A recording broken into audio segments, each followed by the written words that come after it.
how to virtually close over 5 MLS deals every single month.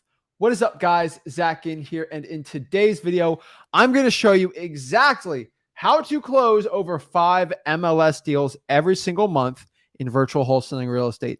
I think a lot of people think MLS wholesaling is this crazy, confusing thing, but honestly, if you put in the work, you can do it, right? Yeah, it's actually, it's just a different set of rules, but you're still looking for the exact same thing. And if you understand that, you can succeed in it. So many people try to go to MLS and try to play by the MLS rules and try to put wholesaling rules in it. And we're going to break it down today to show you what the difference is and how to succeed. We'll give you the pros and the cons as well, too. I'm telling you. So if you're looking to close 5 deals on the MLS and you want a step-by-step breakdown, a complete MLS wholesaling course, this is going to be the tutorial, video, webinar, seminar, replay, whatever you want to call it. This is going to be the complete breakdown for it. And so if you were pretending like you spent $2,000 to go learn this thing, and most people charge thousands of dollars to learn how to wholesale in the MLS, which I think is crazy. Nice. But we're just going to show you it for free, guys. We wholesale in the MLS. We're not the biggest MLS wholesale in the country. I'll tell you that starting out. But we do deals on the MLS, and we want to show you exactly how to do it the right way.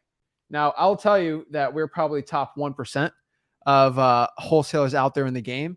And so we've seen it a thing or two, so we know exactly what to do. So without further ado, let's get into it. Let's break it down, and let's wholesale like houses. You sound like that farmer's commercial. We've seen it a thing or two. That's funny. So let's break it down, and let's get through, and let's start wholesaling houses on the MLS. Let's get it. Woo!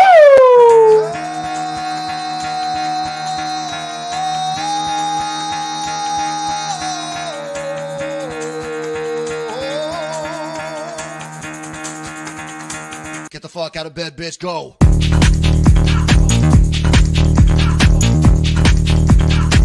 Get up, and get the guy go.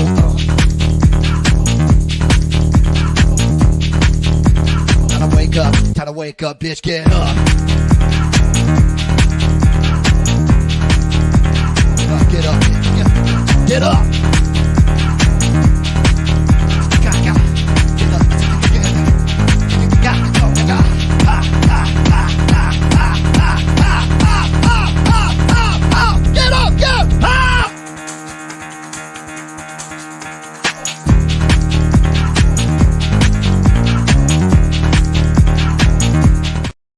Snap.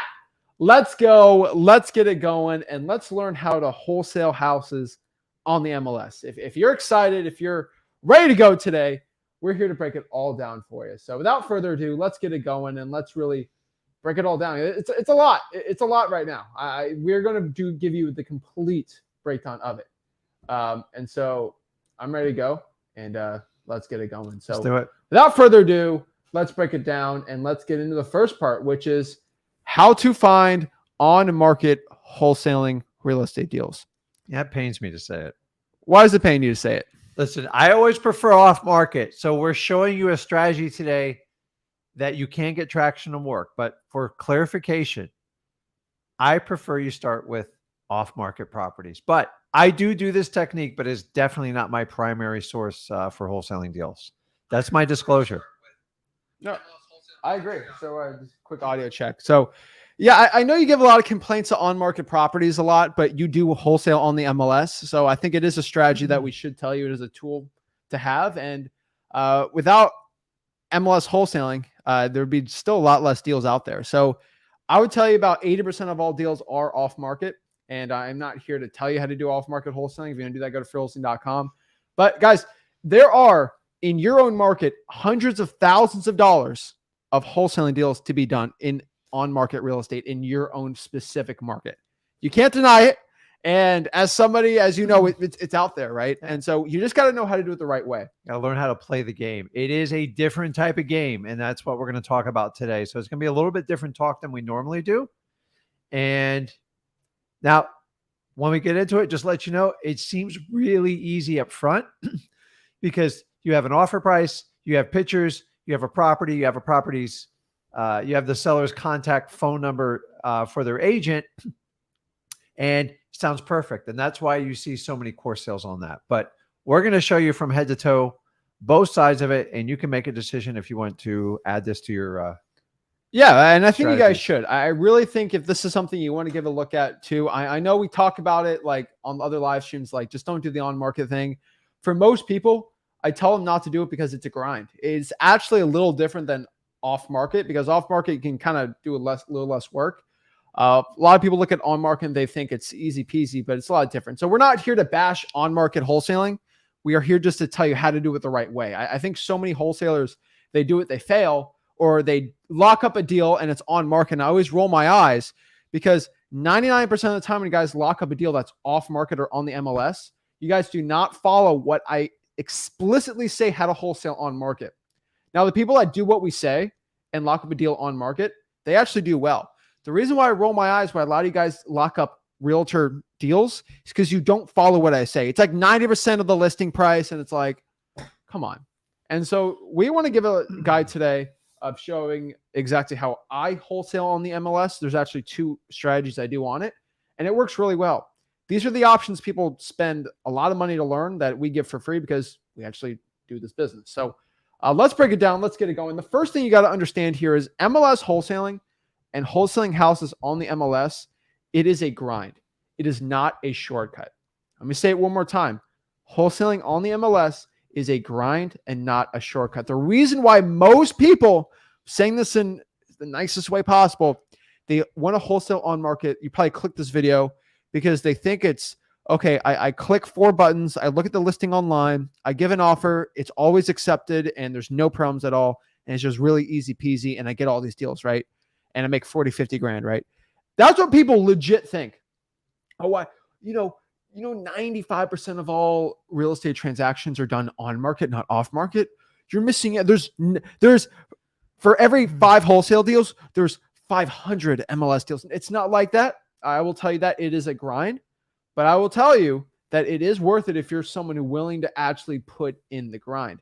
The issue is most people are not willing to put in the grind, and that is their main issue. I mean, it's not a shortcut. It's the same thing as wholesaling off market when it comes to that grind, right? That you really have to commit to it. It is not like, let me pepper a few contracts and see if it sticks. You have to run it like a machine, because here's the reality. When you're looking for on-market properties, you're actually looking for the same thing in off-market properties, but sometimes they wind up getting convinced through a realtor or whoever, maybe it's the husband or the wife, to put it on the market to see if they can get an offer. Well, I will tell you this. The one thing about the market is it's cruel. It's mean. Yeah. And it does not hide like flaws. So if the property has challenges, it can't get financing, it's going to sit. And so you're still looking for the same type of motivated sellers. And by the way, motivated sellers, sometimes they put properties on the market thinking they can hide the issues with inspections and realtors, everything like that. It rarely happens. The problem is you're somewhat trying to find that needle in a haystack. Now it's a little bit bigger than a needle. I'm not going to say it's that small, but you have to be consistent. You have to turn it in a machine. And if you think you can write 10, 15 offers and find 2 or 3 deals, this won't work. So the biggest thing is you have to commit if you're going to do this. And remember, this is just a way to find more deals in your pipeline. I would never say this is the only way you do it unless you have a machine and a team to do that. So remember, you're still looking for the same thing, but a lot of it's hidden in the skies.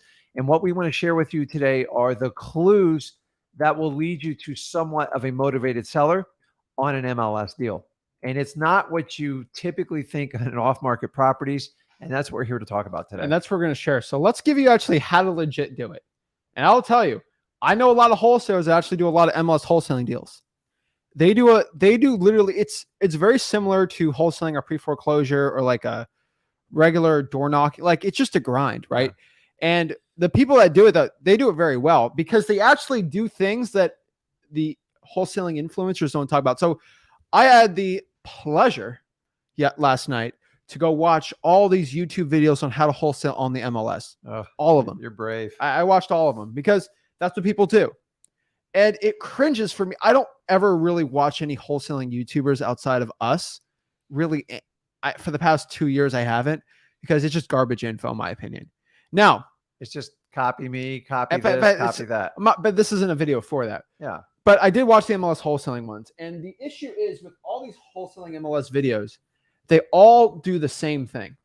And I'm saying this not, and this is no ill will. This is no beef I'm trying to give with anyone. It's just the truth. I know they're all watching us, but it's like, okay, wholesaling MLS is the greatest thing in the world.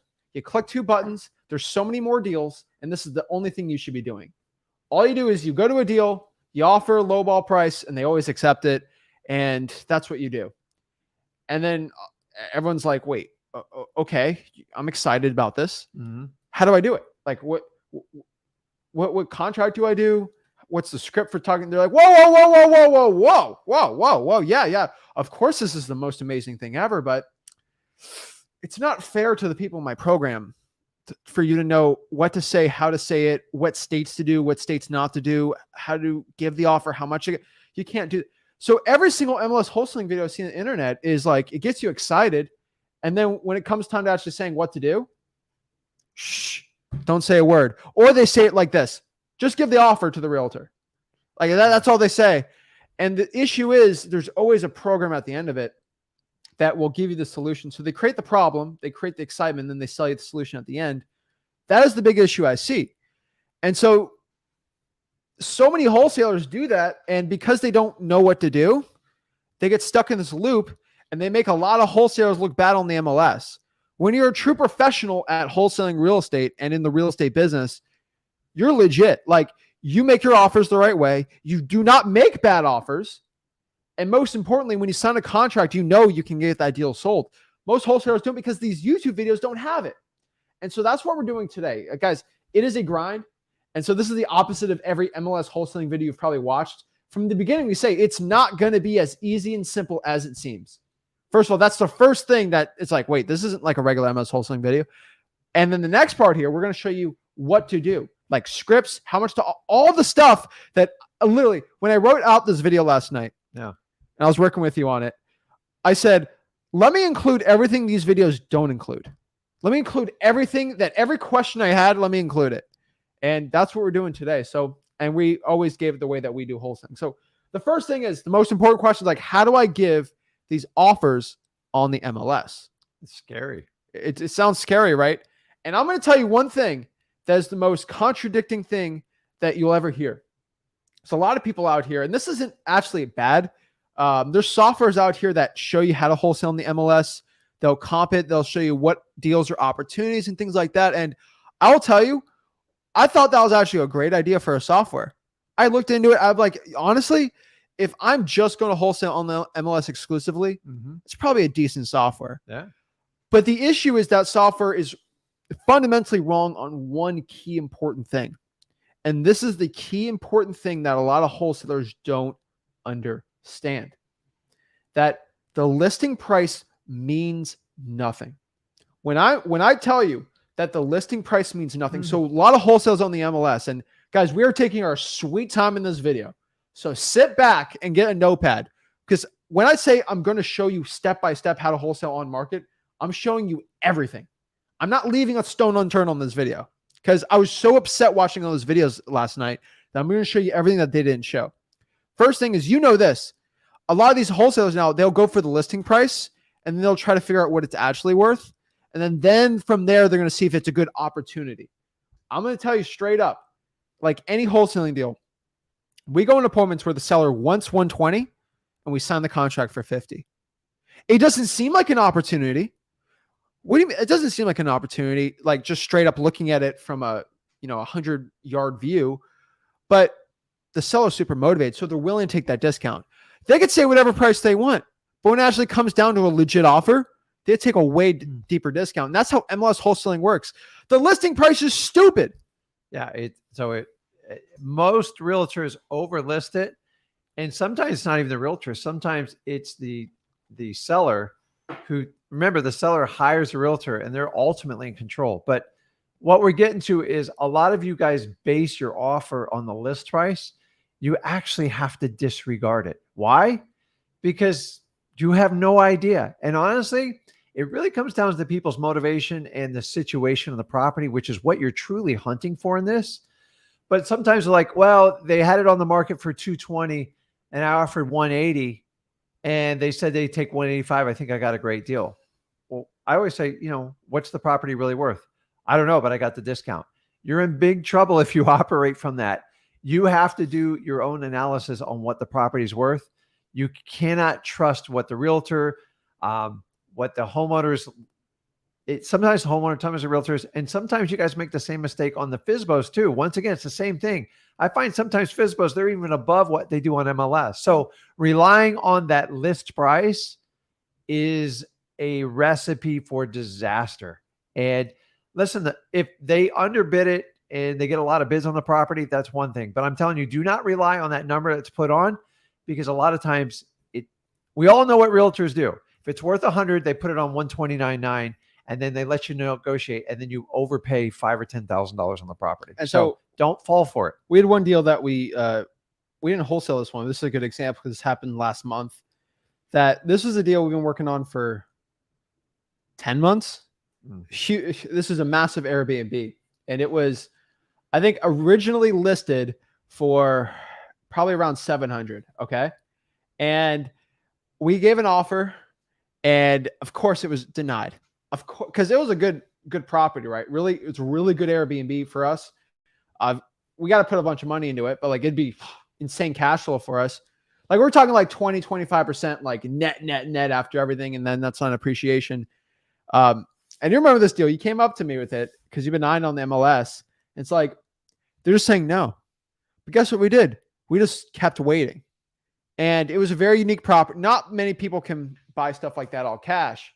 And so what we did was we offered, I think, 500 for it, saying no. And then we offered, and then they cut the price again. And then they kept cutting the price. And we kept waiting until we figured out that the person had a bunch of tenants in the property. This is a multifamily property. And now the tenant is starting to cause problems on the house. And we started learning that because we're getting some inside information, because we go to the property, we talk to people outside the realtor. We got connections. And then what happens is we get that inside information. It feels like insider trading, but it's not true. And so we talk to the property manager on one of the deals, and the guy told me that there was a roof leak on the property on an MLS deal. The property manager, just because we're sweet to him, he tells us inside information. Yeah, it was a bad roof leak. And guess what? You would never tell him on the multifamily deal. There was no pictures of it. No pictures. It was a secret. And guess what happened? Now we get that inside information, and now we know. And then the manager's like, yeah, it just happened. Now I have inside information. Now I know the guy's actually motivated. Mm-hmm. Now we offer him like $350 on the deal. And he's like, no way. And then we slowly mention that we talked to somebody about the leak. Yeah. And then the guy starts freaking out. He says, I got to talk to my realtor. I think we have to go report this to the board and actually talk about this. And it has to be in the listing, it's the right and ethical thing to do. And the guy's like, he starts freaking out because he knows he can't. And then lo and behold, we get it, I think, for more than a couple $100,000 off the listing price. And it was a smoking deal for us because the roof leak was like that for us. And the thing was, if you just look from a perspective, this is a terrible deal. But if you can get some inside information, figure out the real motivation, and actually give a lowball offer, he accepted way below that lowball offer. And I got the guy to pay all the closing costs. You know why? That was it, yeah. You know why? Because I kept following up. I kept asking questions. And guess what happened? Got some good. It was an amazing deal. The MLS is a funny and fickle game. But if you know how to do it the right way, you'll do well. And so how do you give offers? Let me tell you the first part. Stop comping before you offer. This is probably the biggest thing I can tell anybody watching this. Stop comping your properties before you give an offer. Okay, the listing price is $150. Let's do a comp here. Let's do the transgressional analysis. And who already did all the comps? The realtor. They already did all the comps. Yeah. And you're not going to go, and a lot of people think they can do this. I'm going to call the realtor up and I'm going to say, you're comped it wrong. It's actually worth a lot less. Realtor, you're stupid. You don't know anything. And I know more than you. How do you think that's going to go down? Realtors have the biggest egos in the world. First of all, they want to make a bunch of money. And so they want to list it for the most. And you telling them that they're wrong, it hurts their ego. It ticks them off. And so that's never, so you calling up a realtor and saying that their comps are off, and they know what they're doing and you're going to accept this offer because of this. If you have to show evidence to a realtor on an MLS deal why they're wrong to get a lower price, you're wholesaling on the MLS the wrong way. You have to deal with motivated sellers on a deal and a motivated realtor on a deal. And we're going to break down the motivated realtor part, but your realtor actually has to be motivated too. And so this is why when you have an MLS property that's been listed for 10 days, they're not motivated. No, they think they're right. And guys, you have to understand, like, you have to get through the gatekeeper. And if you insult them right off the bat, you're done. My favorite is like, well, by law, you have to present this offer to your seller. Guys, I'm telling you, like, they don't present them all the time. We deal with this all the time. So when you try that tactic, that's like saying, if you don't honor my request for the government list, I'm going to file a FOIA complaint on you. The realtor, same thing is how they give it to their client. You have no control. Like, yeah, I faxed it to the wrong number and missed it by a digit. Like, the games are endless on it. So don't start off by insulting the realtor, because if you don't make the realtor happy, even if you have a good price, a lot of times they won't like pick you. It's crazy what goes on MLS. It's nuts. So guys, stop comping. You have to just give the offer. Give the offer, right? Mm-hmm. If you give the offer and if they're motivated, they'll accept the offer. This is the opposite of wholesaling off market where you got to meet them and do all this. Yeah. You just got to give the offer, but you got to get a lot of them. So there's, in wholesaling real estate, there are two options on the MLS to wholesale the right way. Two. There's a good one and a bad one. Let's break down the good one. The good one's what we call dual agency. That's option one to wholesale on the MLS. Favorite. And a dual agency is basically when the agent is the buyer's agent for you and the seller's agent. So the listing agent becomes your buyer's agent and they don't get 3% commission. They get 6% commission. And so the reason why you do this is because you kind of have both of them together. And what I mean by this is, so if a property is listed for $100,000, okay, let's get my calculator out. If it's listed for, let's say, $100,000, all right. And basically, if they list it and they get a seller, if the seller gets, an offer they like, let's say $100,000, they will get 3% commission, which is $3,000, right? Mm-hmm. Pretty simple. Yeah. But let's say I offered the seller $60,000 and they were my agent too. So they get 6% of the $60,000. 6% of the $60,000 is $3,600. They actually make $600 more from the realtor getting that $60,000 offer accepted than the 100% one. But don't they have a fiduciary responsibility? They don't, because they're realtors. And so the thing is, it's kind of an overpowered strategy, because it's a commissionary responsibility. Well, they have a fiduciary responsibility for me too, because they're my buyer's agent. So it's really a weird thing. But what I could tell you is, if you just if your MLS offer is more than 50% of the listing price, the realtor would make more money with your offer. And that's kind of weird to say, but it's true. It's true. So if your offer is more than 50% of the listing price, they will actually have an incentive to go with your offer than without it. And this is why dual agency is really powerful. Yeah. But it is illegal in a decent amount of states. So let me tell you the states that dual agency is illegal in. It's illegal in Alaska, Colorado, my home state of Florida, Kansas, Maryland, Texas, Wyoming, and Vermont. So really Texas and Florida are the big ones. I'll tell you though. So who's it actually illegal for? Like the listing whole agent. brokerage, yeah. Listing agent. So it doesn't mean you can't try it, because yeah. I'm just telling you, I've done them before, but you're not on the hook as the buyer if they want to do dual agency. The liability becomes on the realtor and their broker. So if they say I can't do that, just go, okay, I get it. But I would avoid it personally. It's not worth it. And then there's other things you shouldn't do with realtors, but I'll tell you that's the issue, right? And that's just a way, when you give the offer, you just let the realtor know that this is for dual agency. You're going to make double the commissions, double the commish. That's why it's 60%, but you're going to make 10% more than if you just list it regularly. And guess what happens? The listing agent is going to try to convince the seller to go with your offer. Especially if a property is problematic. It's not, it's been on the market for 2 or 3 months. There's no more offers coming in. That is the sweet spot for MLS wholesaling. Honestly, that's it. And so the question is like, how do I actually find these MLS properties, right? Just go to realtor.com, Zillow for free. Like those services really have all the MLS properties pretty much. Coldwell Banker is good too. And then you can just do like PropStream or listarea.com, ZachData.com to find the MLS properties if you want to get like more data on that. But really that's pretty much it. And then option two, if you're in a state that doesn't have dual agency, I'll tell you, dual agency should be everyone's top priority if you're not in any of those states. Yeah, straight up, every offer has to be like that. There's no which way around that. It has to be like that. On top of that too, you know what we call the spray and pray method, which I know is I don't know, it's a bad term, but it's throw in the kitchen sink method, whatever you want to call it. But you are just going to throw everything out and see what lands. Okay, like that is basically it. You're going to throw everything out and just see what happens. And unfortunately, it's rough. It's not accurate the way you do it, but one of them is going to hit. And that's kind of the point. Yeah. That's all you're going to do. You're hitting the lottery, right? But you do a lot of offers. And these are when you do a lot of offers. Okay, like this isn't, oh, I made 2 offers today. No. We are making hundreds of offers a day. And it's really not a lot of people think making 100 offers on the MLS is like this insane thing.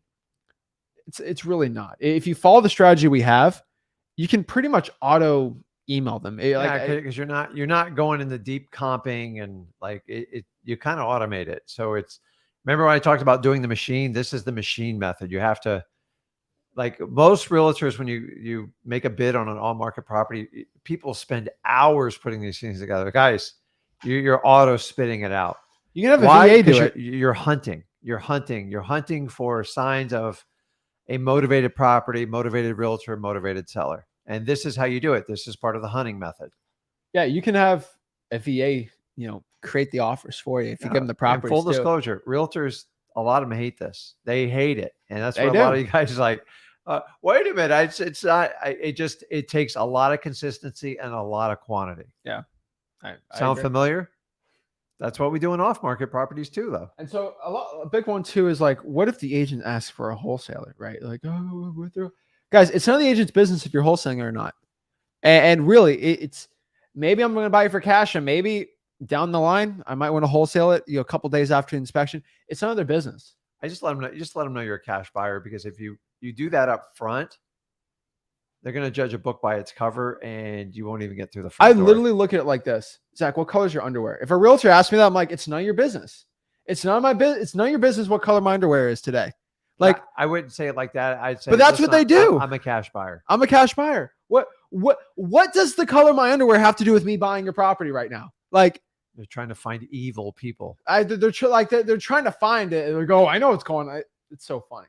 But guys, so the question is, how many offers do I submit, right?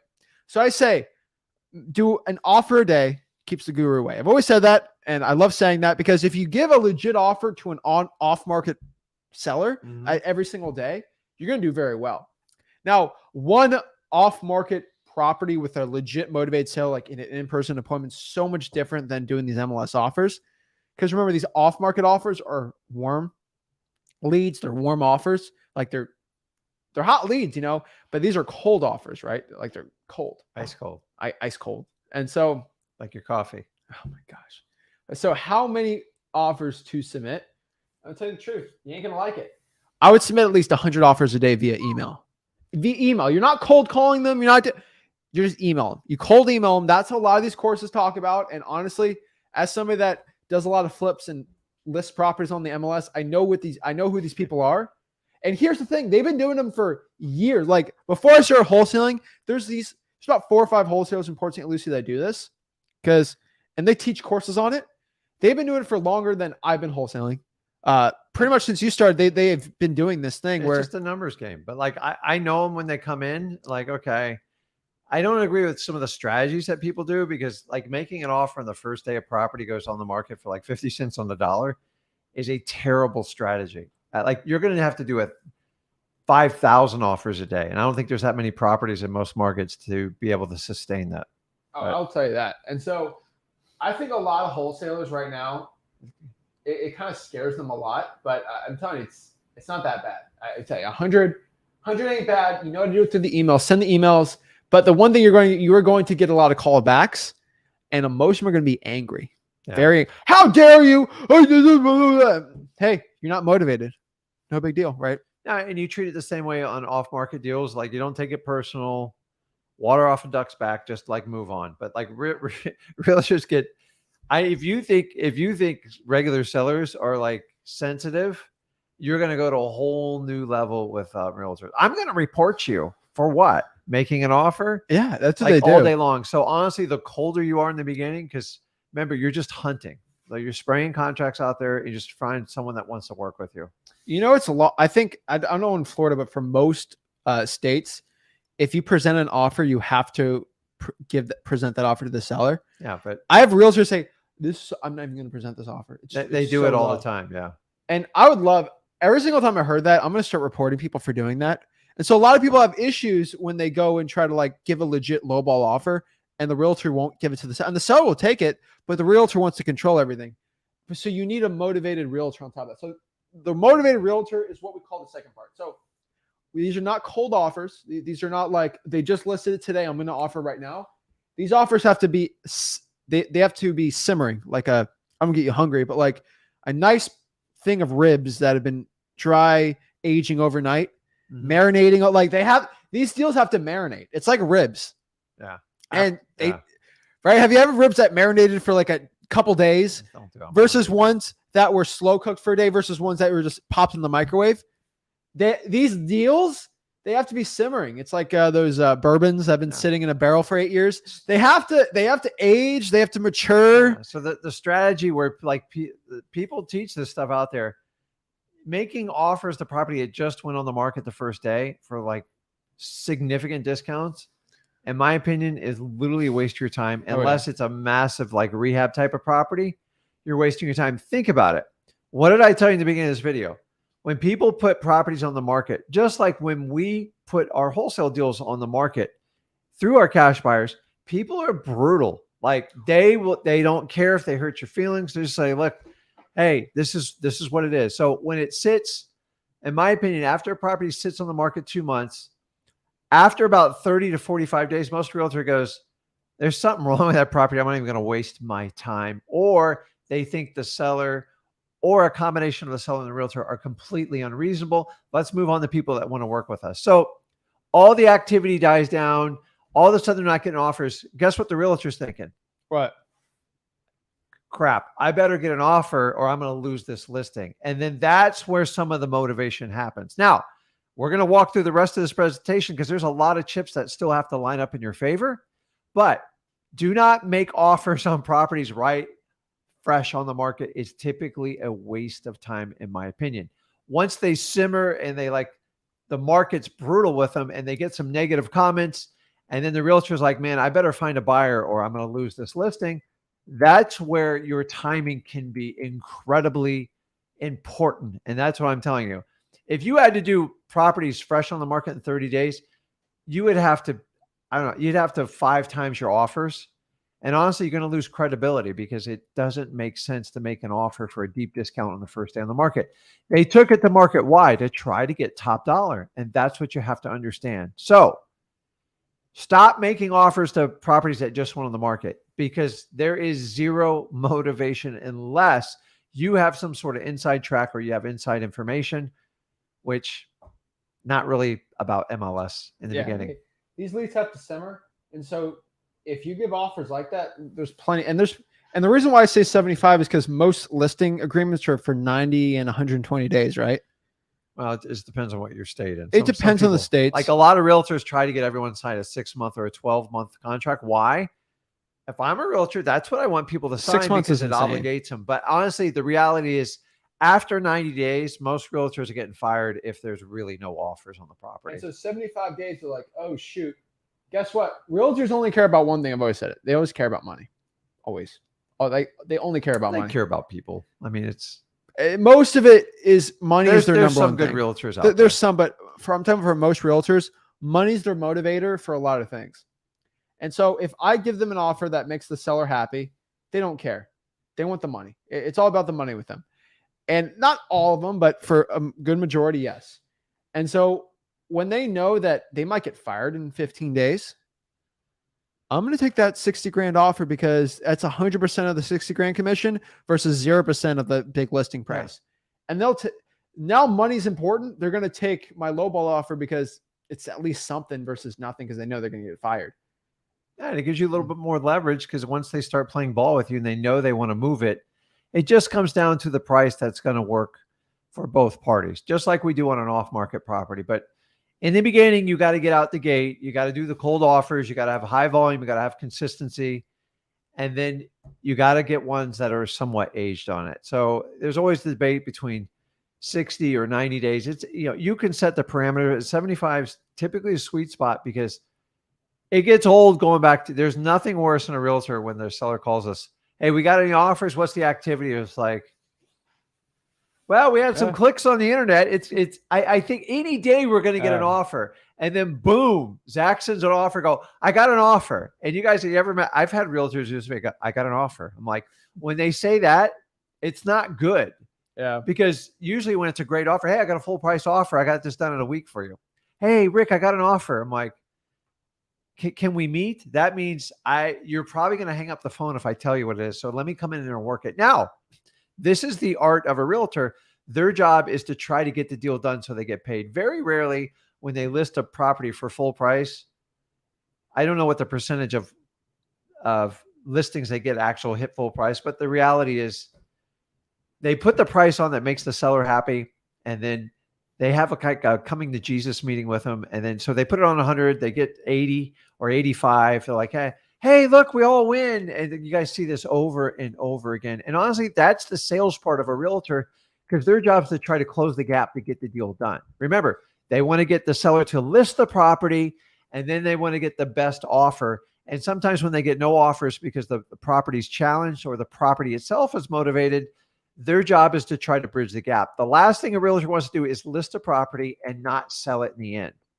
And honestly, that's where us as wholesalers, AKA cash buyers, come in to kind of save the day. But you have to keep going through this progression because you have to remember, you guys are looking for motivated sellers and motivated realtors on MLS, and you have to play the game on that side.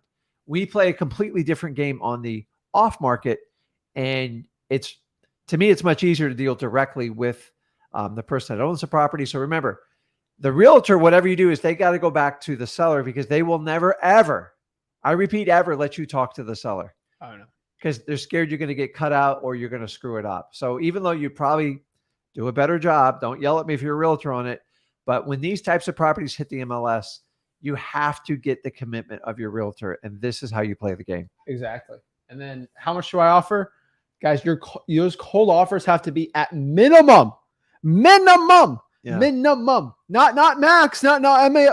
They have to be at least 25% off of the listing price or below that. So just multiply that offer by at least 75%. Guys, there's what we call the cash buyer FOMO. It is a real thing. When I go to a cash buyer and let's say the deal's listed for 100 and I try to sell to him for 90, he's going to say, I could probably offer that and get that. Like the fear of missing out, I could have gotten the deal. Why am I going to pay extra, right? Yeah. And guess what? They're going to get very upset over you. The reason why cash buyers pay us, and I want everyone to understand this is wholesaling in general. The reason why a cash buyer gives us an assignment fee, a finder's fee, that's 15, 20, 30 grand. It's because we gave them a service that they can't do themselves. A cash buyer can't negotiate a deal, lock it up, submit 100 offers to get really good discounts on deals. They don't do that. That's why we get paid.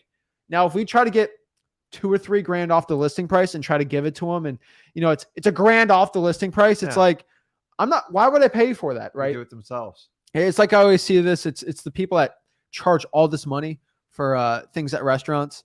I was at a Italian restaurant the other day. Mm-hmm. Guess how much they charged me for a side of vegetables? $16. This big, $16. It's a new economy. And I was like, I could go and do it like for a piece of pizza for $20 for a full thing of pizza. I'm like, okay, I can't do that. I'll pay for that. Yeah. But for like stupid little thing of broccoli on the side that I can microwave, that's like, I knew it costs $2. I'm like, I'm not paying $16 for it, but I had to pay. But not complaining. I'm just saying it's like you have to provide value in the marketplace. There's things that I'll easily pay for all day. I'll pay for gas. I ain't going to go to oil country in Texas and go mine gas myself. But like $2 or $3 grand off a listing price is terrible. So they have to be at least 25% off the listing price. I agree. The FOMO happens all the time because I get people sending me deals on the MLS that I'm the cash buyer for. I'm like, yeah, no, that's not good. But there's some guys out here that will get 40% off the listing price. I'm like, I don't think I could do that. yeah. Guys, understand, like they're not going to take it off MLS. You're not going to be able to remove the history. It's stuck. So you always, this is the part nobody will tell you on a course. Yeah. You're only broken the news afterwards. Go, oh, well, yeah, it is what it is. So remember that price is permanent in the MLS. And when you go to sell it, your cash buyers are going to see it and they're going to make an instant judgment if you have a deal or not. And if it's 1,000 or 2,000, you're literally wasting your time. And if you go to your cash buyer and say, I know I locked up for 90 and the listing price is 100, but I did the comps and it's worth 350. Yeah. They're wrong. It don't work like that. Okay. I'm just telling you, it's crazy. And so next person, how do I negotiate the deal? The best way for you to actually go out here and negotiate the deal is by not negotiating. I'm going to say it one more time. How do you negotiate an MLS deal? You don't negotiate. This is my offer. Take it or leave it, right? Unless it's an insane 50% off, like there's no negotiating with these realtors because the realtors, once you give a little bit, they're going to try to take everything. Yeah. So they're going to try to work you up. And that's the problem is like, you don't have a lot of room to work up. You got to seek and hunt for the motivation. And honestly, if the listing's getting stale and it's sitting and there's problems with the property, hopefully you're the only solution. And that's really what you're looking for the best deals on MLS.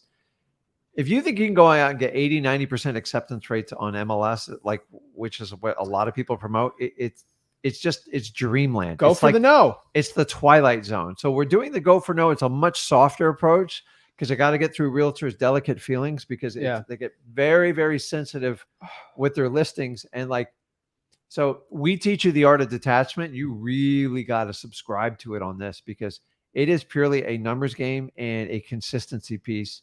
And if you want to start doing that dance and working your way up, by the way, you can go up anytime you want in the price. Find out where it stops before you even start negotiating by not negotiating these deals. Yeah, exactly. And so when I do the EMD, here's the thing about realtors and EMD.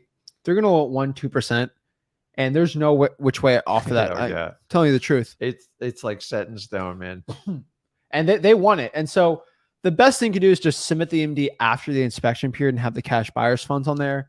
There's like bridge loan guys out here I see on Facebook groups like, oh, I'll give you what is it? I'll give you the $2 grand for your EMD, but I want 40% of the assignment fee. It's like I get those. There's people out here that are offering to do your EMD for you, but they want like half your assignment fee.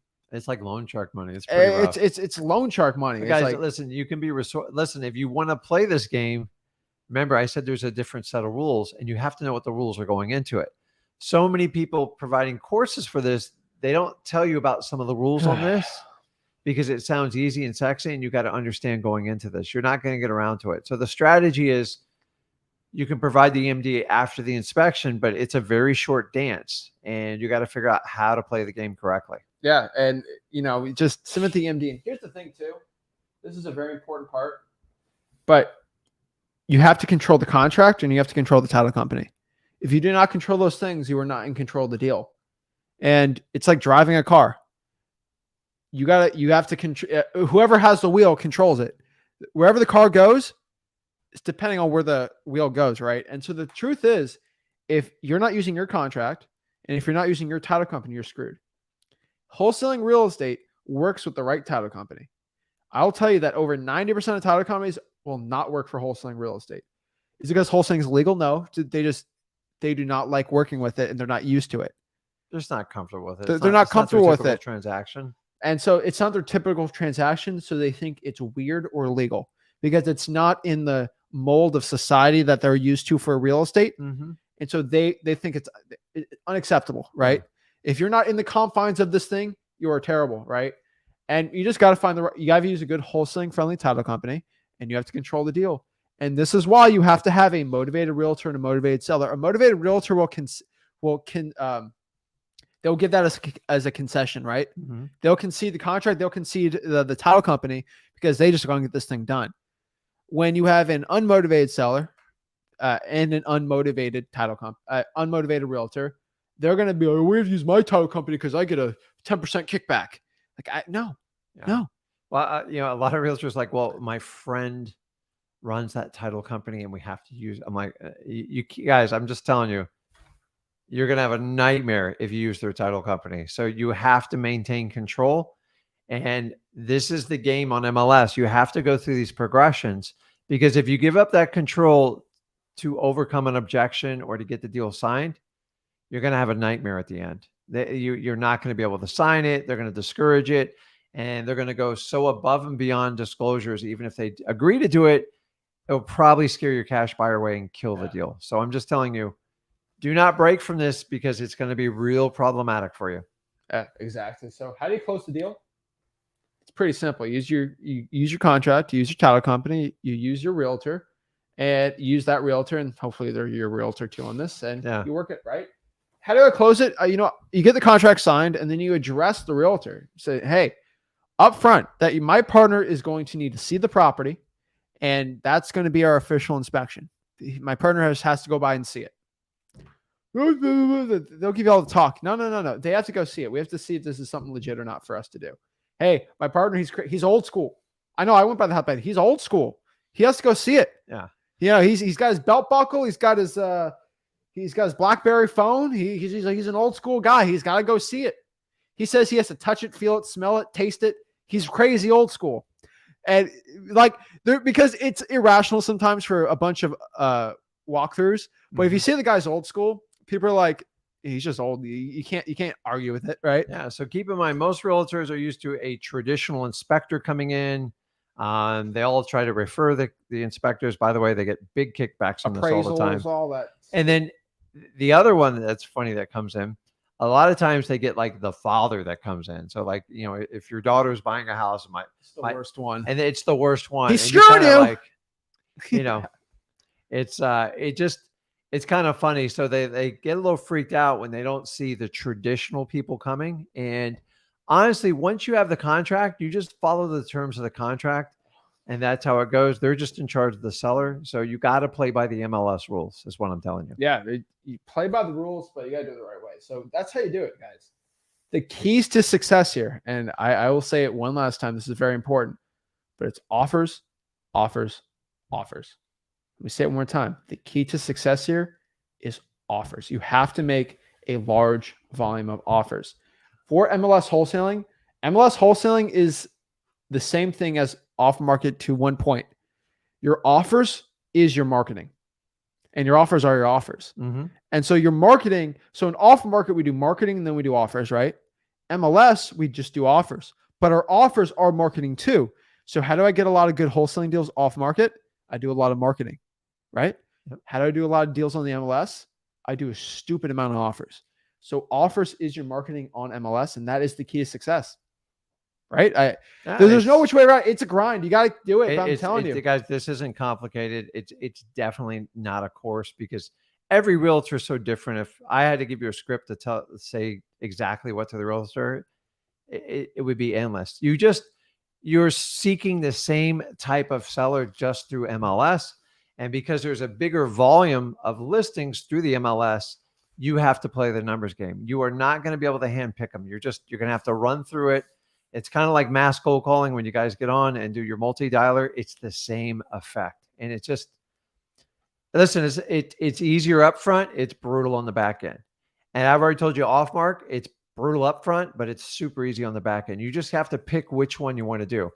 The key is here, if you think MLS is a shortcut to wholesaling, it's not. In my opinion, it's the exact opposite. But I do use MLS. It's not my favorite strategy, but I do it. But like, I know a lot of realtors. I rather network with the realtors. One of my favorite way is to teach a realtor before you list these type of properties, give me a shot to make an offer on it. But this strategy is for realtors you have no relationship at all with. And that's why you're doing a volume game. And he's right. a lot of offers and extremely consistent. Treat it like a conveyor belt, and you're hunting for motivated sellers and motivated realtors, because it takes like a team effort to get these things done. So exactly. So guys, that is how you wholesale houses on the MLS. It was a lot of info we just gave, but I think it's 100% what you guys need to know. And so if you're looking to do it, this is it. That is what it is. And that is what it overall is, my entire MLS wholesaling course. And I think it's the top MLS wholesaling video on the internet now. So it's pretty cool. So what I want to do is answer some questions. We'll do some one-on-ones too, and help the people out. One-on-one link is in Wholesaling Houses for Real. So one big question we get here, and this is actually always a great question, but what if the realtor doesn't want the contract to be assignable? Just move on. What I say, if you don't control the contract, you do not control the deal. Yeah. And I'm telling you, yes, you can technically do a double closing, but I'm just telling you, it will be an uphill battle the entire way. So trying to trick a realtor is probably the worst strategy you can do with this.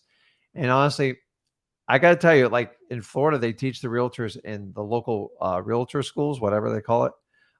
They teach them, do not ever assign a contract. There's a valid reason. The reason contracts are assignable is in case you got to move it to another person, another company, into a trust or anything like that. And most realtors use it as a guarding position so they don't get screwed. And if you think you're going to educate the realtor, this is where you guys have to understand. If they don't believe in assignments, there's nothing you can say to them. So unless it's like the final straw and they're getting ready to lose the listing, maybe they'll hear you out. But if you have to do that, I have them connect with my title company, and the title company's like, yeah, assignments are done all the time. But there is a big percentage of realtors that I was told never to assign a contract, because that will prevent any wholesalers from like getting in the way of your deals. Yeah. And trying to sell them on what you do it's just a waste of your breath and time. Realtors are very set in their ways. It's just, you guys know people like this. It's just like, do not waste your time. I never explain to a realtor what a wholesaler is. You're wasting your time, because we're all prejudged in this world. It's kind of like the Hatfields and McCoys type of deal. And if they know you're a rival right off the bat, they'll just shut you down. Yeah. So start out with a cash buyer, work your way through. And then listen, if they're not open to doing assignments, you can ask why, but be prepared to be on the phone for 30 minutes on an argument. And it's just a waste of time. You're never going to get volume by doing that. Just move on. Yeah, I agree 100% on that one. Also on top of that too, it's like, this is always a great question I get.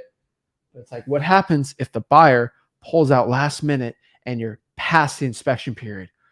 First of all, the world's ending and you go straight to jail and they just lock the key and you're done forever, right? That's what people think. Guys, if you control the deal, like we say, and you actually wholesale the way that we teach at freewholesaling.com, our free real estate wholesaling course, let everyone know where to go and actually find that, because a lot of people get confused. It's freewholesaling.com. You will get a deposit from your buyer. And guess what happens? You will, let's say you have to get out of the deal and you lose your deposit with the original seller. Guess who gave the EMD? The buyer. So they're screwed out of it. And we get for the assignment, we get our own deposit. So we'll get $3 or $4 grand if the buyer wants to screw us on the deal. The problem is you get screwed though if you don't do that. And the people that don't do it are not the people that learn wholesaling at freewholesaling.com, right? Yeah, you got to understand, a non-motivated realtor is going to give you a 3 or 7 day inspection period.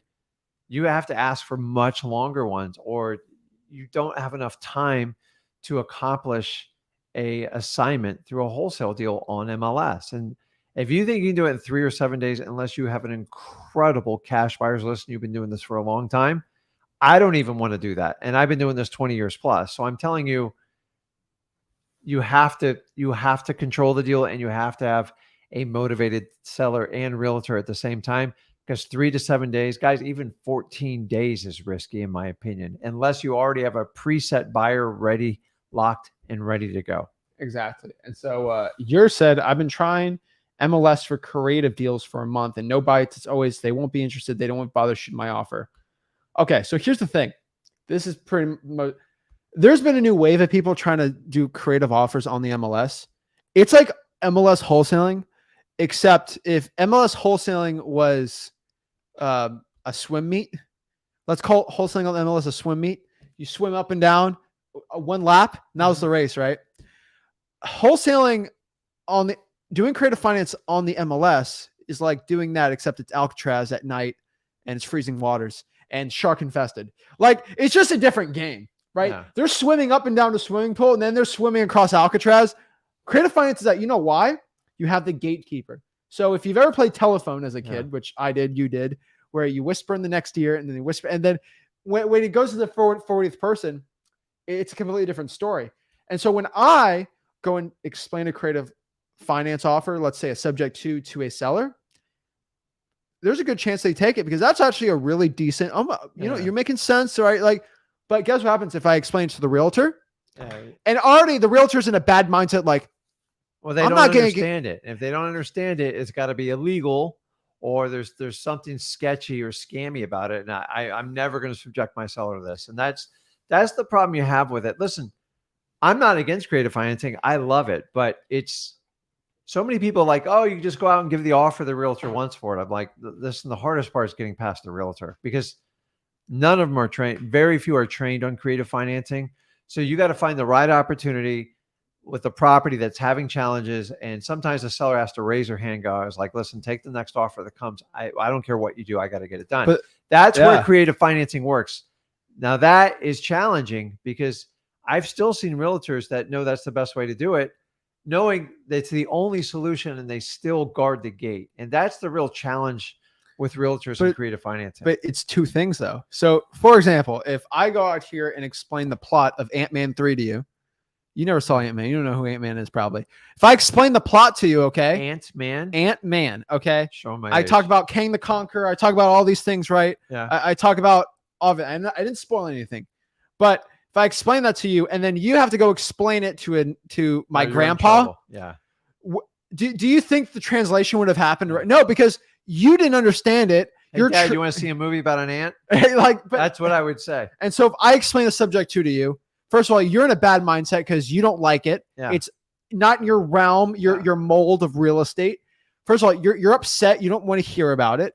And now you have to explain it to them. And you're not even hearing halfway. Because the realtor's like, how to make money, how to make money, how to make money. It's a terrible. This is why wholesaling on the MLS doesn't work.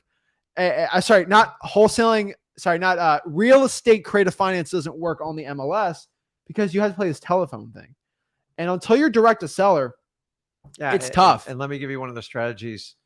A lot of the creative financing strategies we use on MLS is to avoid that miscommunication. You actually send a realtor that understands what you're trying to accomplish with the creative financing. You're trying to really do a win-win. Like, you got a property you can't sell. I want to buy it. I can give you what you want, but I need terms. So you're either going to get price or terms. That's the reality of real estate and really any business. But sometimes you got to get someone that understands your side. They already speak realtor language. So it's like translating from English to German. And sometimes you just have a realtor do it and you got to compensate them for it. But you can get deals doing that. But that's the problem. It's like, when I can't tell you how many times I've waited till a listing's expired. I'll call the owner directly and I'll say, hey, listen, are you open to doing this? Or worst case, I try to call the realtor directly. And they're like, oh, absolutely not. And when they do that, I'll let it sit down. But the old me, I would go straight to the homeowner, to the seller. Now what I do is I'll bring in a realtor. I go, listen, let me motivate you. If you can get this, I'll give you the 2 or 3% commission. I go, but it's going to be work. And they'll have to do 9 or 10 meetings. And that's what realtors are really paid for, to do that. But like, we have a hard time because we don't speak the realtor language. And then the realtor tries to translate it. And by the time it gets them, it sounds like, now I'm going to show my age, like the Charlie Brown teacher. Wah, wah, wah, wah, wah, wah, wah. What did you say? I'm not doing that.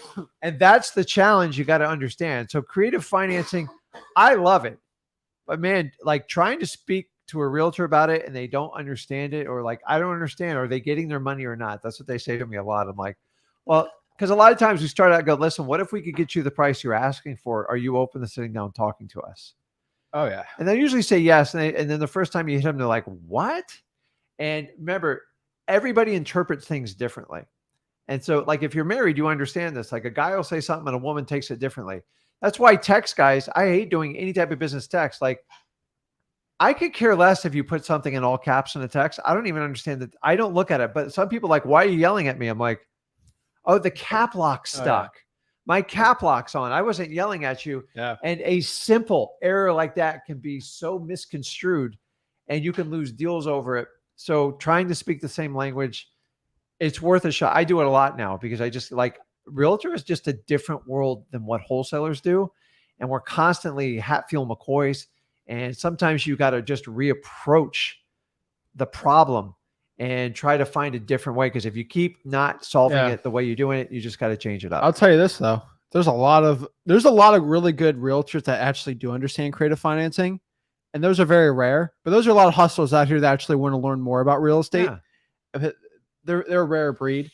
That's why when you talk to most big creative finance people out here that like do a lot of deals, you know, they honestly just do the off market. It's not even worth it. And you don't want a realtor meddling in the middle of it too. And it's just, and don't even get started like people that try to negotiate an MLS deal over text. It's like you're wasting your time. On Guys, listen, just don't get in fights with your realtors. Don't take it personal. And the last thing you want to do is try to convince them of your business model. They don't care. Guys, I tried for 5 years doing it. They don't care.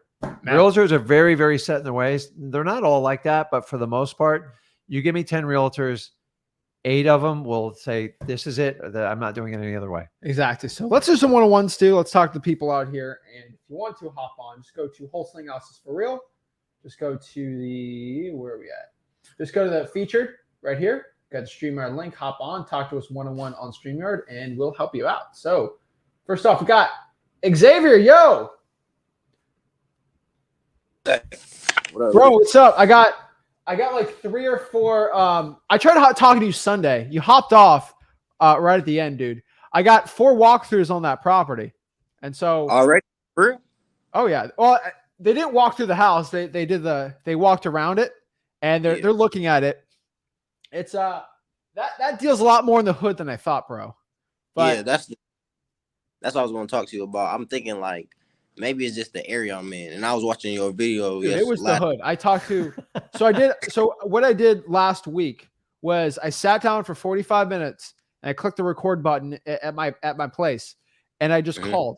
I just called, and I had 4 people walk through the property, but that was days after.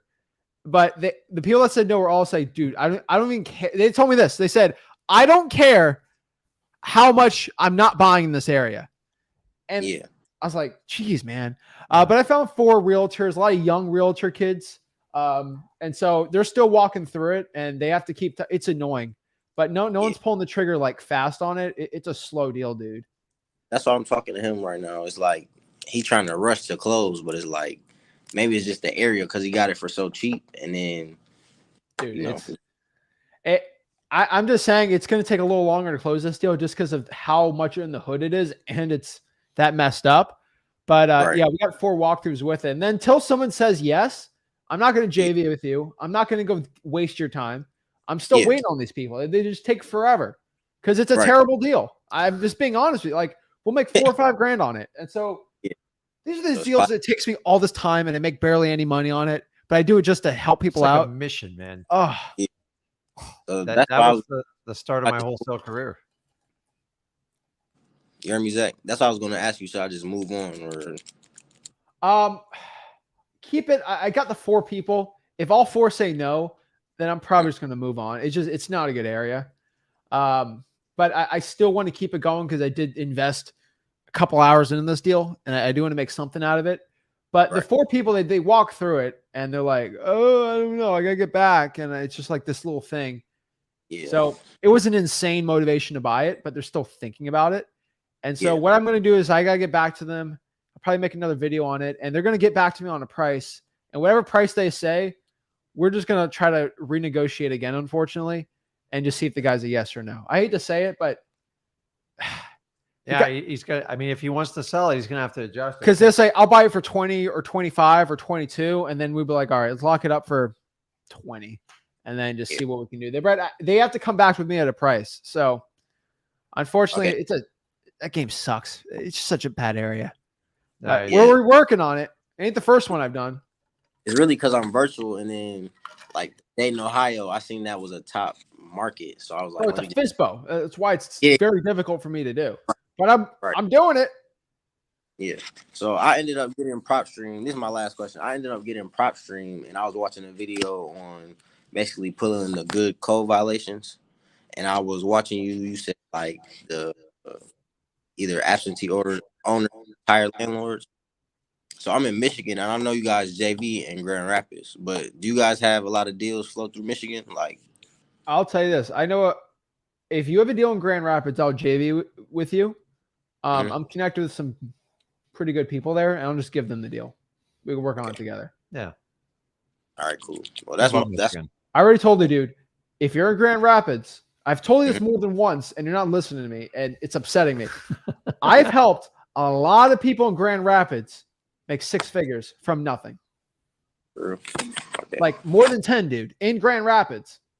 Yeah. So I could tell they all drive for dollars and reverse drive for dollars when the snow melts. And so I'm telling you, do it. That's the only thing. I'm virtual right now, and I'm in school, so like that's the only thing. Yeah. Oh, then you gotta do the government list, man. I'm telling you, Grand Rapids is a good spot, Okay. dude.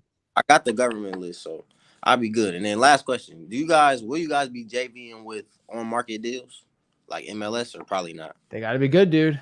Like they got to be smoking. They have to be no brainers. And the reason, Xavier, why I decided to help you out on that deal is because you threw the seller in front of my face and I just renegotiated it. And so I'm like, all right, let's keep doing it. I probably would have said no to that deal.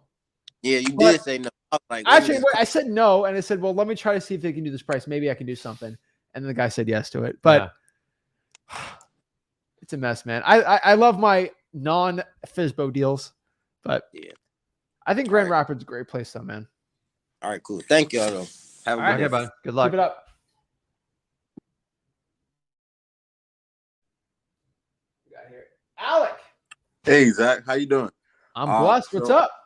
I'm doing good. So I had a couple questions. I basically found you guys this week, and I'm in the Treasure Coast area, and I was coming to exactly. I was wanting to know if I've been trying to DM you guys. Should I do more virtual or should I In person, way better, just go in person? Yeah, I'm specifically in PSL too, so bro.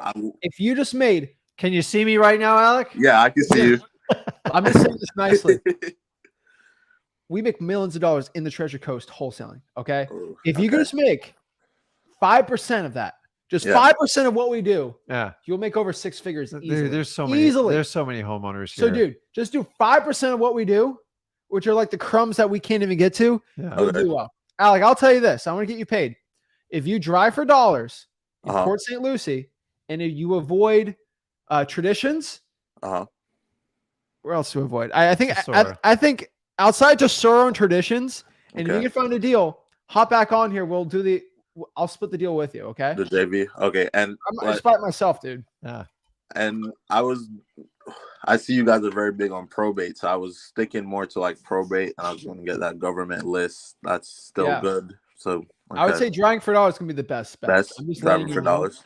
There's like 20 guys doing probates. Just look at PSL on a map. It's like it's 90% homes. There's very little infrastructure. There's business restaurants on the main highways. But listen, I've been in this market 20 years. I could easily say, Alec, I can't give you any advice because I tell everybody that opportunities abound and collaboration over competition. Dude, there's so many houses here. Like I want you to succeed.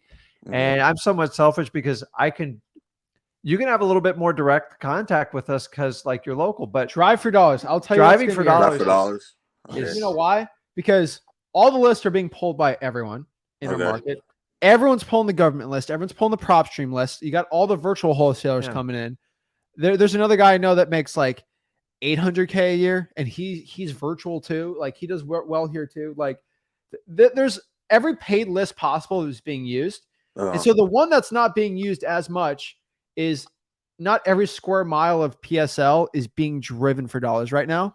I'm trying my best to find people to drive for dollars for me there, but that is the one area where it's not as insane. Yep. And so that's probably, if you are going to spend 10 hours this week in marketing, that's probably going to be your best bet of getting a wholesaling deal. Okay. And that was my next, I was watching your recent video. Do you guys think the deal machine or prop stream would be best for mapping out the drive for dollars? I would say deal machine because it's $60. It's cheaper. Yeah. Okay. Honestly, Alec, you know how to do this? Let me be nice. if you go and email me, say Alec drive for dollars, I'll just add you on my deal machine as a driver, and I'll give it to you for free. Okay. And then I'll do it for you there. All right. All right. Sounds good, man. What's your email? support@flipwithrick.com. Okay. All right. We'll make 40K in a deal, and we'll JV. We'll make 100K this year. I'll give you 100K this year JV, and then you can go on your own and do your own thing. Yeah, I've been DMing you guys a lot, trying to work for you guys. Yeah, it's hard, bro. I'm 21, so I'm just now getting into it, trying to learn everything. Dude, I love it, man. You just got to find someone that's motivated to sell a house. There's a lot of people, especially now, because the cost of real estate in our area has exploded. Yeah. So and the demand is still really up there. So you just got to find someone that needs help. Okay. And that's your job, and you got to avoid all the other distractions. And if you get a good deal, it'd be cool. Like, we'll just meet up with you. Like, I'll give you that incentive. You do a deal, we'll find a way.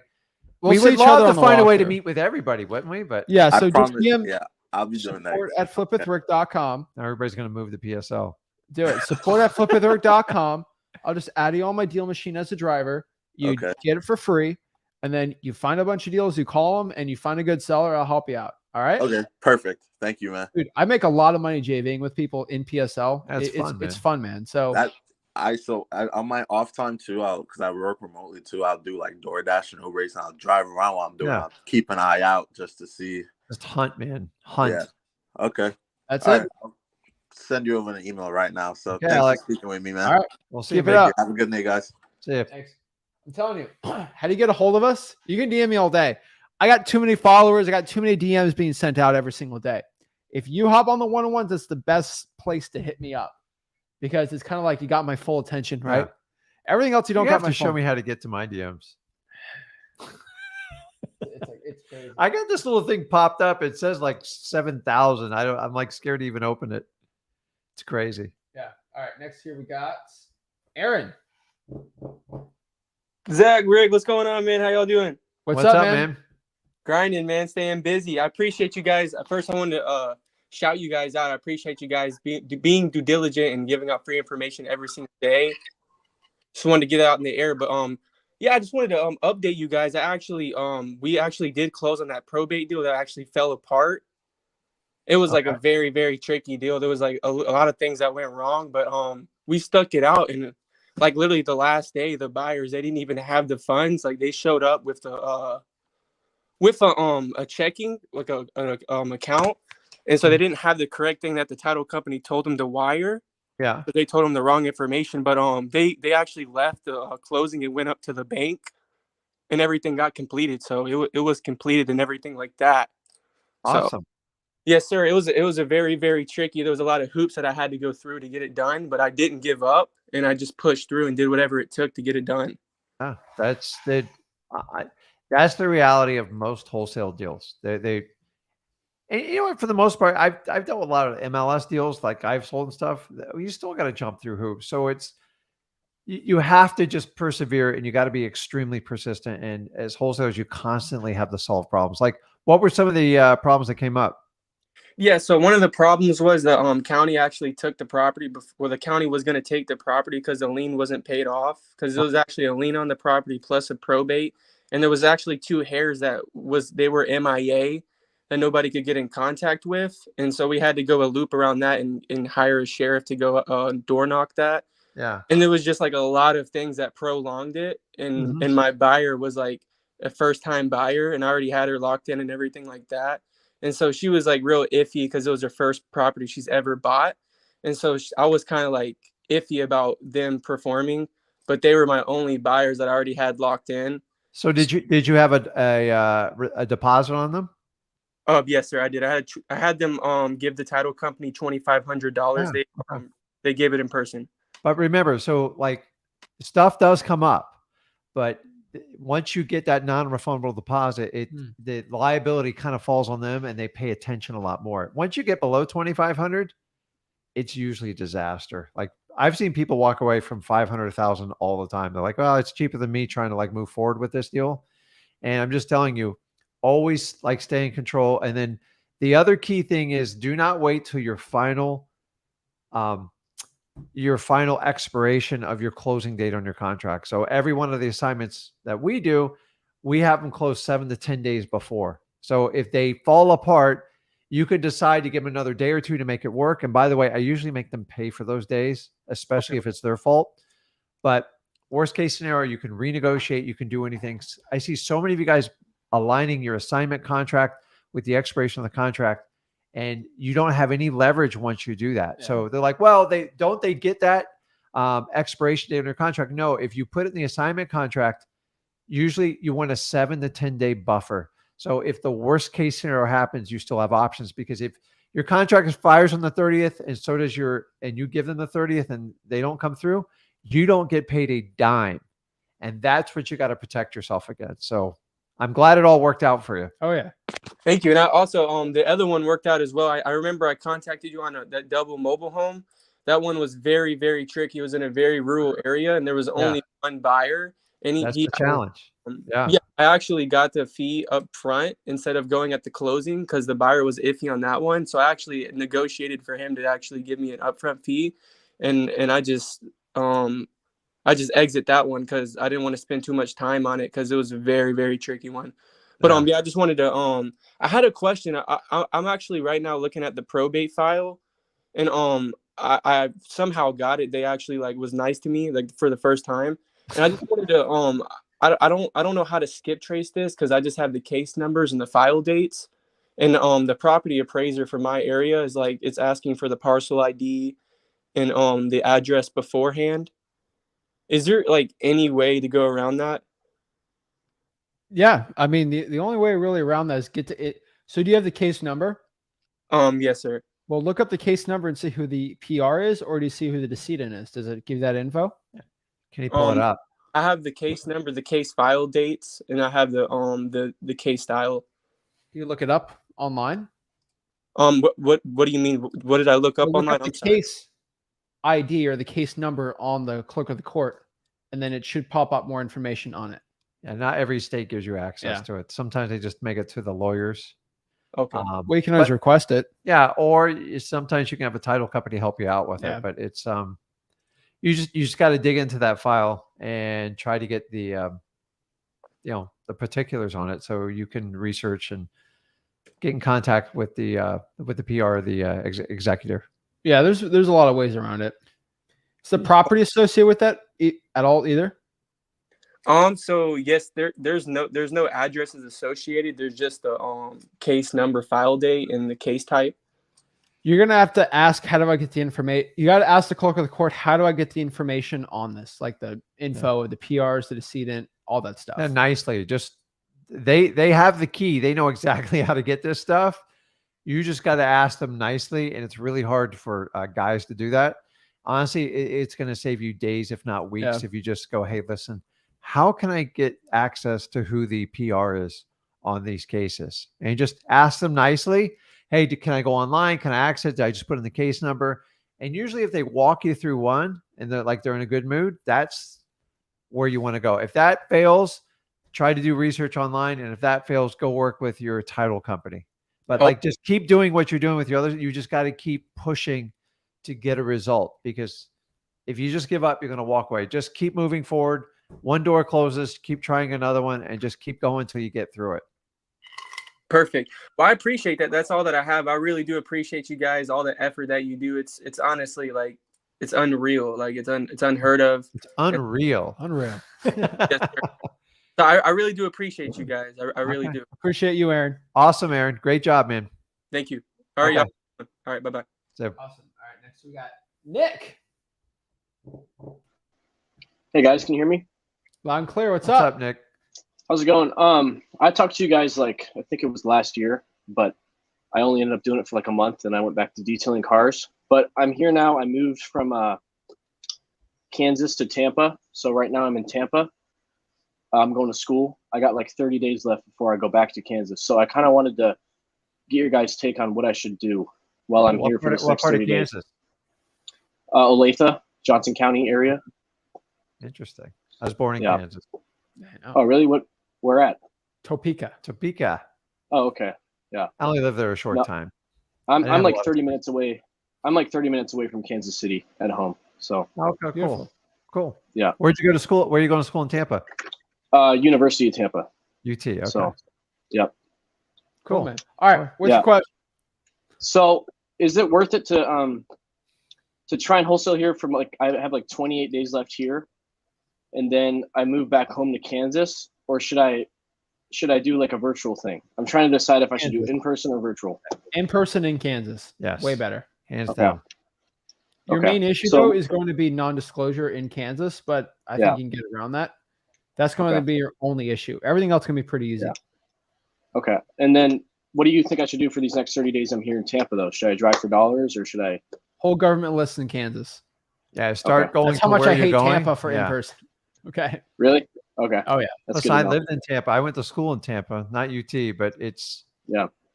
I mean, there's a lot of properties there, but man, dude, the amount of wholesalers and gurus in Tampa is Really? astronomical. That's what I'm telling you. Stick to Kansas, man. You'll Okay. do a lot Kansas better there. home. It's a. I've seen a Okay. lot. You'll do very well. All right. You might That's as well good to just know. get a head That's- start on it and start working towards that, because Okay. Yeah. unless you find a deal in the next 2 or 3 weeks, you're gonna have to start all over when you get back there. Yeah. So Well, you then, might as Nick, just get a let me head give you start. another one too. I just helped a kid out, made 35 grand in his first 4 months in Kansas City Okay. for free. So it's like, Wow. he didn't go in 101 either. He just said, "Hey, like, thanks, man." And so like, Okay. I just have another kid that did well in Kansas City. So I'm like, I'm just clicking in my head, like, people who are brand new can still do well there. So I'm like, that I think it's way better. I don't see that in Tampa. Well, I actually do, Okay. but better Yeah. in Kansas That City. that's good to know, because I remember hearing like last year that Tampa was a really hard market, and I I told don't know you. if it's changed. Yeah. No, it did not you did. change. It's the West Yeah. of Miami. Yeah. Yeah. Okay. Good to know. Very All right. That's what I'll do then. Cool. That's pretty much my only question. And then, well, I guess one more thing. So then I just have to find like a good realtor to help me out with comping then, since it's non-disclosure, or does You it? can, but they're not going to want to do it for free. Yeah, PropStream or like ZachData.com would probably be better, but Okay. it's ultimately up to you. To you. Okay. Cool. All right. Well, I'll start on that, and then hopefully I can get on some more one-on-ones here soon. Well, All right. Awesome, and update man. you guys. So, Okay. all right. Appreciate it, guys. Hey, Thank man. you. Awesome. And then next year we're going to do. Yeah. Hello, can Yo. you guys hear me? Yeah, Yeah, what's man, up? what's How can I going help you out? Hi guys, how you guys doing? Good, I'm man. blessed. All right, nice. Yeah. I had a couple questions, but regarding the closing. My first question was, when closing the assignment of contract, do I fill it out with information that obtained from the seller, or do I share it with the seller while doing in the process of filling it out?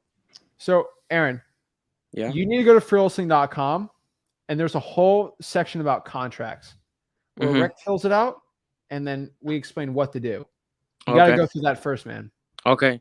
No, yeah. You got to get this concept down. Just go to because- freeholding.com. Okay. Unfortunately, I don't have it's an hour and a half legit to show you all that. Okay. freeholding.com. And it's No, all yeah. there. I mean, I'm really starting too, so I mean, I'm just trying to get the puzzle together at the same time. freeholding.com, man. That's where it's Yep.